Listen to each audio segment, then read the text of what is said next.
Good morning to all of you students. विद्यार्थी मित्रांनो, आपण पाठीमागच्या व्हिडिओमध्ये काय बघितलं होतं? तर आपण पाठीमागच्या व्हिडिओमध्ये बघितलं होतं asexual reproduction in multicellular organism. Into that bit we study about the different modes of asexual reproduction which occurs in a multicellular organism, and the last one which is study in the last video, the type of or modes of asexual reproduction was the vegetative propagation. Okay, now in today's video we are about to study about the last type of modes of asexual reproduction in multicellular organism. Before that, good morning to all of you, the students in high school Lohara digital class, to the all parents, teachers and students. Okay, now the last types of or mode of asexual reproduction in multicellular organism is the spore formation, की ज्याला आपण म्हणतो बीजाणू निर्मिती. याच्या नावात अर्थ आहे. Spore means spores, formation means निर्मिती. म्हणजे याच्यामध्ये काय होतं तर बियांची निर्मिती होते. हे कोणामध्ये घडतं? This type of asexual reproduction is occur in a mucus or it is also called a mould. आपण बऱ्याचदा बघतो, समजा किंवा तुम्ही हा प्रयोग पण करू शकता. ₹2 पावात एक पाव मिळतो. तो पाव घ्यायचा, त्याला थोडंसं पाणी लावायचं आणि एखाद्या डब्यामध्ये त्याला झाकून ठेवायचं आणि दुसऱ्या किंवा तिसऱ्या दिवशी उघडून बघायचं. तुम्हाला काय लक्षात येतं? That form a fibrous like structure, and that is called in Marathi it is called burshi, and in English it is called a mucus or it is also called a mold. Okay, now the reproduction of that mold is in the form of spore formation, or it is a type of spore formation. Okay, understand? Now what happen on the surface of mold? Spores are formed inside the sporangium. म्हणजे काय असतं, त्या ठिकाणी जो तुमचा मौल्ड असतो त्या मौल्ड मध्ये वरच्या बाजूला एक फुगवटा असतो, as like this. You see all are the a balloon like structure, and that balloon like structure is called a sporangium. Why it is called a sporangium? Because that sporangium contain a spore. So we can say that in the mold the spores are formed inside the sporangium. Okay, what happened when that spores are grow properly and gets matured? At that time that spore burst in this manner, you will observe. Okay, and when it is burst, then what happen? All the spores present inside the sporangium are spread into the environment. Okay, म्हणजे जसं उदाहरणामध्ये मुगाचं वगैरे असतं बघा, आपल्या शेतामध्ये मूग वगैरे येतं. ते मूग जर वेळेच्या आत जर नाही काढलं तर त्याची जी शेंग असते ती शेंग आपोआप त्यानंतर तडकते, बरोबर आहे की नाही? आणि तडकून त्याच्यामधल्या बिया अशा काय होतात, विखुरल्या जातात. इन अ सेम मॅनर, त्याच पद्धतीनं when that spores are well growth, they are developed, they matured, at that time that sporangium burst and all pores present inside that sporangium are escape into the atmosphere. And when that spore transfer on the moist place, then what happen? At that time that spores grow, ते वाढतात and it form a number of mouths. Okay, in this manner we study about the spore formation, which was the last mode of asexual reproduction in multicellular organism. Now in next slide we study about a new type of reproduction, that is called sexual reproduction. There are two type of reproductions, or reproduction occurs by two kinds. One is called asexual reproduction. In asexual reproduction, it involve only a single gamete, whether it contain male gamete or either it contain the female gamete. But in case of sexual reproduction, this occur by the union of two gametes. One is male gamete, another is the female gamete. ह्याच्यामध्ये जे घडतं ते sexual मध्ये लक्षात घ्या, दोन gamete एकत्र येऊनच घडतं. आपण याच्या अगोदर जेवढे पण काही प्रकार आपण बघितलो रिप्रोडक्शनचे, स्पोर फॉर्मेशन, त्याच्यानंतर स्पायरोगॅरा मधून फ्रॅगमेंटेशन, किंवा त्याच्या अगोदर बायनरी फिशन, मल्टिपल फिशन, जे काय असेल बर्डिंग, व्हेजिटेटिव्ह प्रोपोगेशन, ह्याच्यामध्ये फक्त एकच गॅमेट लागत होता. पण इथं लक्षात घ्या, जो सेक्शुअल रिप्रोडक्शन असतो त्याच्यामध्ये एक गॅमेट वर भागत नाही, तर याच्यामध्ये किती लागतात? It require the two gametes.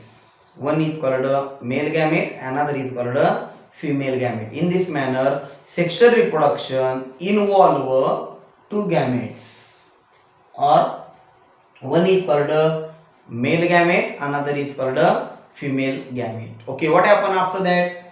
After that, during this reproduction, there are two steps, or this reproduction involve two processes. त्याला स्टेप्स म्हणून म्हणजे म्हणता येणार नाही आपल्याला, पण त्याला आपण प्रोसेसेस म्हणूयात. First process is called a meiosis, which is also called a single zygote formation, and another is called a fertilization. Okay, now what happened in the meiosis? In the meiosis, a haploid gamete is formed from the zygote. Okay, in this process, आता हे जे तुमचे haploid gamete तयार होतात ते कसे होतात? This process contain a halving of chromosomes. Okay, and from 2n chromosome, n chromosomes are formed. लक्षात आलं का? म्हणजे ह्या प्रकारचं किंवा ह्या प्रोसेस मध्ये काय होतं नेमकं, जे तुमचं आता कसं याच्यात दोन गॅमेट्स येणार आहेत, बरोबर आहे की नाही? तर त्या दोन गॅमेट मध्ये येत असताना जो पहिला गॅमेट येणार आहे, मग मेल आणि फिमेल दोघांना सेमच आहे. मेल गॅमेट जेव्हा येणार आहे तेव्हा त्याचं काय होतं? क्रोमोझोम्स आर हॉल्विंग, म्हणजे हॉल्व मीन्स अर्धे होणे. ठीक आहे, म्हणजे त्याच्यामध्ये जे क्रोमोझोम्स आहेत त्या क्रोमोझोमची संख्या काय होते? निम्मी होते. Okay, and in this manner the haploid gametes are formed. There are two words, one is called haploid एक गुणी, आणि डिप्लॉइड द्विगुणी. ओके, चला आपण आता याच्यामध्ये पुढे बघूया. And due to that in the meiosis the chromosomes are becomes half and it form a haploid gamete. After that what happen in fertilization? In fertilization these two haploid gametes are united. ते काय होतात? हे जे तुमचे mail आणि female gamete असतात ते काय येतात? एकत्र येतात. कसं सांगतो तुम्हाला मी, असेक्शुअल मध्ये एकच गॅमेट आहे, म्हणजे त्याच्यामध्ये जे क्रोमोझोमची संख्या आहे ती 2n आहे, बरोबर आहे की? तर ती 2n ला 2n तशीच पुढे येते कुणामध्ये? डॉटर सेल मध्ये. पण ह्याच्यात तसं होत नाही. याच्यामध्ये काय होतं माहिती आहे का? एक मेल आणि दुसरा फिमेल गॅमेट असतो. मग एक मेल एक फिमेल जर असेल तर 2n + 2n किती झाले? 4n होतील ना तुमचे. मग त्या जी डॉटर सेल आहे त्यामध्ये 4n चालत नाहीत, तिथं 2nच लागतात. मग पहिलं काय करावं लागेल? जो तुमचा पहिला गॅमेट जो आहे त्याचे क्रोमोझोम निम्मे करावे लागतील, म्हणजे तो झाला हॅप्लॉइड, म्हणजे 2n झालं n, आणि दुसरा जो समजा पहिला मेल होता तर आता कोण येईल फिमेल, तर त्याचा पुन्हा डिप्लॉइड आहे तो, त्याचा पुन्हा काय होतो हॅप्लॉइड गॅमेट होतो, म्हणजे पुन्हा 2n चं काय झालं n, म्हणजे मग हा n आणि हा n हा फर्टिलायझेशन मध्ये एकत्र येतो आणि पुन्हा that chromosome number retains as a 2n and in this manner a diploid zygote form and that is the retained to 2n. Okay, after that we study about meiosis and fertilization, which are two processes in the sexual reproduction. लक्षात येतं का? Asexual मध्ये दोन process नाहीत, त्यात फक्त direct काय होतंय पॅरेंट पासून ऑफस्प्रिंग किंवा पॅरेंट पासून डॉटर सेल तयार होते आणि 2n ला 2n पुढे येते, पण याच्यात तसं होत नाही.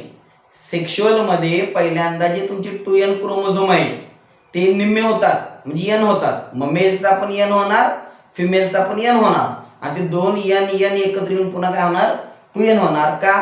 कारण मुळातच प्रोसेस अशी आहे, in a sexual reproduction there is a union of two gametes. Okay, now what are the advantage of this sexual reproduction?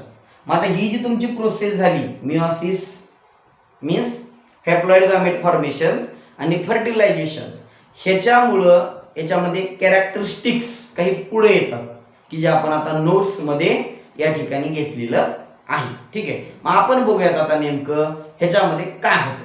Okay, the first very important factor or feature is that offspring produced by the sexual reproduction are always different from parent cell or from parent. म्हणजे याच्यात काय होतं, तुमचे जे offspring जी तयार होणार आहे ही पॅरेंटला तंतोतंत मॅच होणारी नसते, तर ती बऱ्यापैकी काय असते डिफरंट असते का? कारण त्यात मेलचेही कॅरेक्टर येणार आहेत आणि फिमेलचे पण कॅरेक्टर येणार. Understand all of you. After that the next, मग त्याच्यामुळे काय होतंय that leads to the formation of variation or it gives the rise to variety and diversity. याच्यामुळे काय होते विविधता आणि डायव्हर्सिटी म्हणजे वैविध्यता आपल्याला मिळते, म्हणजे याच्यामध्ये व्हेरायटी मिळते. व्हेरायटी म्हणजे लक्षात येते तुमच्या विविधपणा काहीतरी मिळतो. ठीक आहे, आणि डायव्हर्सिटी म्हणजे वैविध्यता आपल्याला मिळत असते. ओके, आफ्टर दॅट मग आता ही जी किंवा याच्यामध्ये जे चेंजेस होतात सेक्शुअल मध्ये जे नवीन झायगोट तयार होतो त्यामध्ये पॅरेंटला आयडेंटिकल तो नसतो, त्यामध्ये बरेच कॅरेक्टर काय असतात पॅरेंट पेक्षा वेगळे असतात, पण नो डाऊट एक तर ते मेलचे असतील एक तर किंवा ते फिमेलचे तर असतील, म्हणजे दोघांपैकीच पुढे येणार आहेत, पण व्हेरिएशन मिळून. एक उदाहरण सांगतो तुम्हाला मी. समजा एक कलर आहे रेड आणि एक कलर आहे येलो. रेड हा रेडच दिसणार आहे, येलो हा येलोच दिसणार आहे, पण जर तुम्ही त्या दोघाला एकत्र केलं तर यू विल गॉट द भगवा कलर. बरोबर आहे की नाही? तुम्हाला त्या ठिकाणी भगवा कलर मिळेल आणि भगवा कलर हा दोन्हीचेही कॅरेक्टर असतो आणि भगवा कलर हा लाल पेक्षा सुद्धा वेगळाच आहे, त्याला लाल म्हणता येणार नाही, आणि तो पिवळ्यापेक्षा सुद्धा वेगळाच आहे. तसं इथं होतं याच्यामध्ये जे तुम्हाला ऑफस्प्रिंग जे मिळणार आहे ती ऑफस्प्रिंग कशी असते पॅरेंट पेक्षा वेगळी असते, ती व्हरायटी आणि डायव्हर्सिटी क्रिएट करण्यासाठी येते. मग हे कशामुळे घडतं तर this lead to adapt the new individual okay according to the environment. मग याच्यामध्ये जे चेंजेस होतात काय हे चेंजेस वातावरणाशी अनुकूल करणारे या ठिकाणी निर्माण होतात. तर अशा प्रकारे आपण बघितलं main base of the asexual reproduction.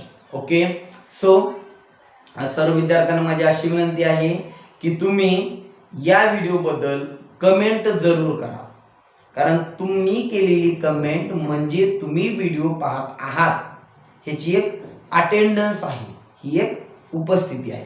Okay, तर सर्व विद्यार्थ्यांनी माझा व्हिडिओ पाहिला त्याबद्दल मी सर्वांचे आभार. Thank you so much.